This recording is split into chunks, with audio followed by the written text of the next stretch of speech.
Bonsoir à toutes et à tous et bienvenue au Journal du Soir de Télé Liban.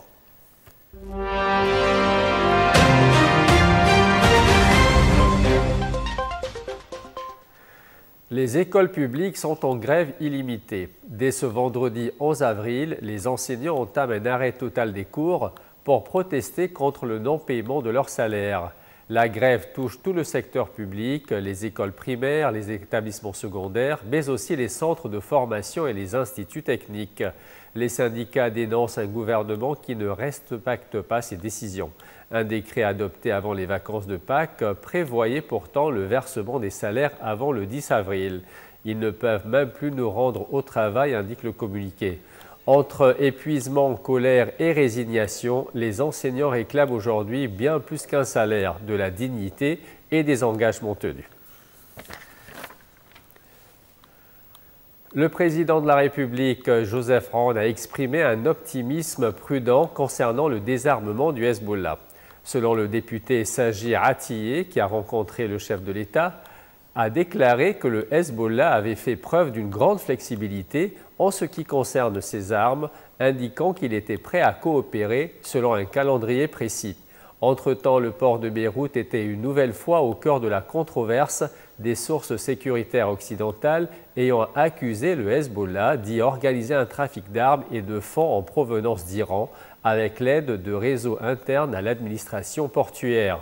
Selon les rapports, le Hezbollah exploiterait des filiales maritimes discrètes, notamment via des portières sous la supervision de hauts responsables sécuritaires qui lui sont affiliés. Le Hezbollah dément catégoriquement qu'il s'agit d'une campagne de désinformation orchestrée et affirme le député Hassan Fadlallah qui dénonce des accusations sans preuve et qui vise à diaboliser la résistance. Un important incendie s'est déclaré dans la nuit du mercredi au jeudi dans la forêt de Harissa. Les flammes ont causé des dégâts considérables sur de vastes zones boisées, notamment en détruisant de nombreux pins anciens. Les causes de l'incendie restent pour l'instant inconnues et une enquête a été ouverte pour en déterminer l'origine. Cet incident rappelle la vulnérabilité des forêts libanaises aux incendies, en particulier pendant les périodes de sécheresse. Les autorités appellent à la vigilance et à la coopération pour protéger les espaces verts du pays.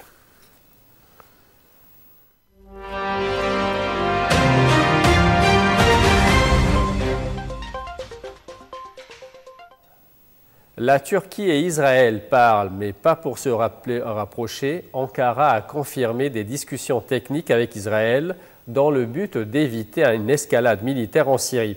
Un dialogue de terrain lors d'un processus de normalisation.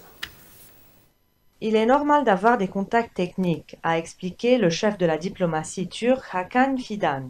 Ankara, qui a désormais une influence directe dans le conflit syrien, coordonne ses opérations sur le terrain avec les États-Unis, la Russie et désormais Israël. Israël, de son côté, redoute la présence des forces syriennes ou pro-iraniennes près de sa frontière. La semaine dernière, l'ONU a accusé Tel Aviv de vouloir déstabiliser la Syrie après de nouvelles frappes meurtrières. Mais pas question pour autant d'un réchauffement des relations. La Turquie a suspendu ses échanges commerciaux avec Israël. Le président Erdogan qualifie encore l'État hébreu de terroriste, accusant le gouvernement Netanyahou de mener une politique génocidaire à Gaza. Dans ce contexte tendu, Donald Trump a proposé de jouer la médiation entre Ankara et Tel Aviv. Une diplomatie risquée, à l'heure où la Syrie reste un champ d'influence brûlant pour les grandes puissances. Le Soudan, théâtre d'une sanglante guerre depuis avril 2023, est aujourd'hui le terrain de violences insoutenables. Dans un nouveau rapport accablant, Amnesty International dénonce un recours systématique au viol et à l'esclavage sexuel par les paramilitaires des forces de soutien rapide, les FSR. Le rapport, basé sur les témoignages de victimes, révèle que des femmes, parfois mineures, ont été enlevées, détenues pendant des semaines et violées quotidiennement, parfois sous les yeux de leurs proches impuissants. Une femme de 34 ans raconte son calvaire. « Ils m'ont libérée après un mois, quand je suis devenue trop malade. » Une autre, séparée de son mari, a été retenue captive dans un magasin. « Je l'entendais crier tous les jours », témoigne l'époux. Selon Amnesty, Ces crimes ont été commis principalement à Khartoum, au Darfour et dans l'état de Gézira. Les FSR ciblent des femmes soupçonnées de soutenir l'armée régulière, utilisant le viol comme une arme d'humiliation et de terreur. L'ONU, qui dénonce aussi des crimes de guerre dans les deux camps, parle d'une explosion des violences sexuelles au Soudan. Les FSR, de leur côté, qualifient ces accusations de propagande. Pendant ce temps, des millions de civils, en majorité des femmes et des enfants, sont pris au piège d'une guerre impitoyable.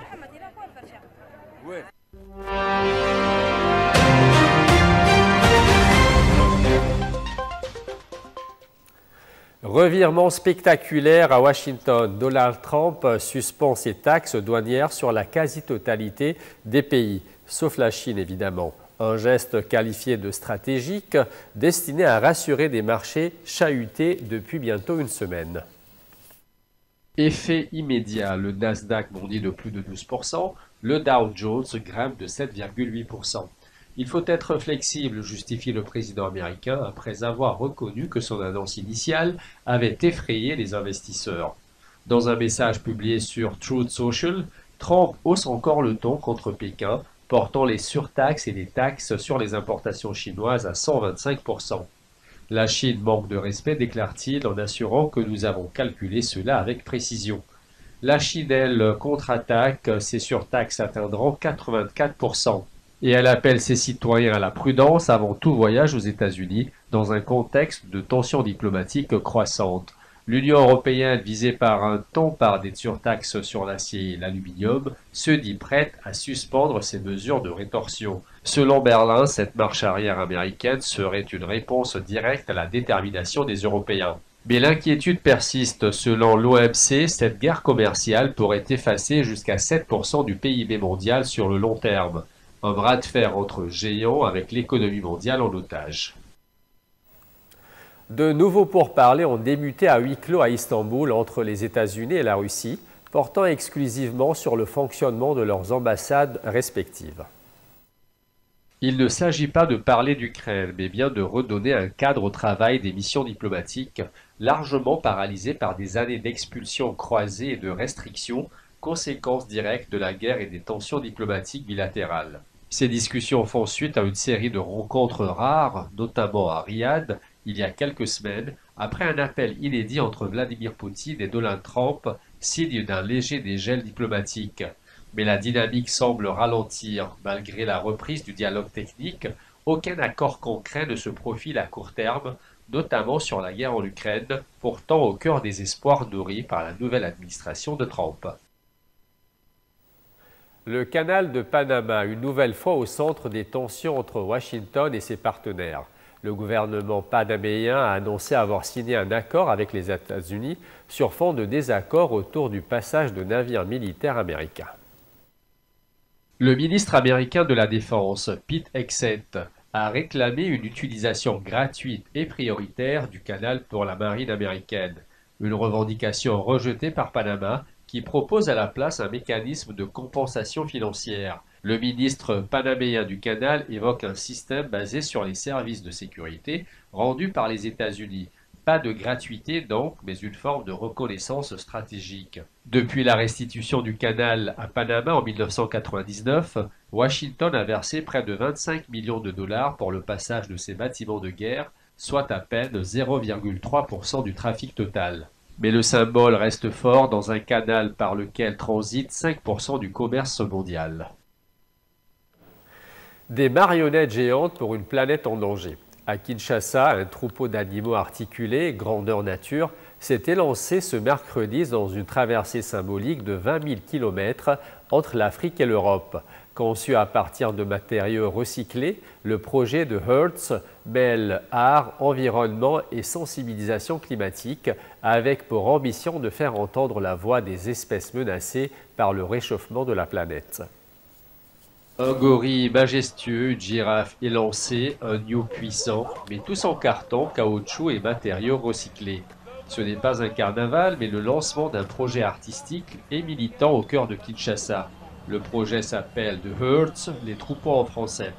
Une caravane d'animaux géants qui va parcourir 20 000 km entre l'Afrique et l'Europe pour alerter sur les effets du changement climatique.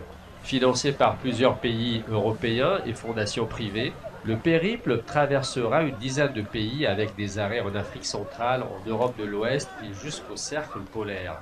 Des spectacles, des rencontres et des ateliers éducatifs sont prévus à chaque étape pour sensibiliser le public à la disparition des espèces et à l'urgence climatique.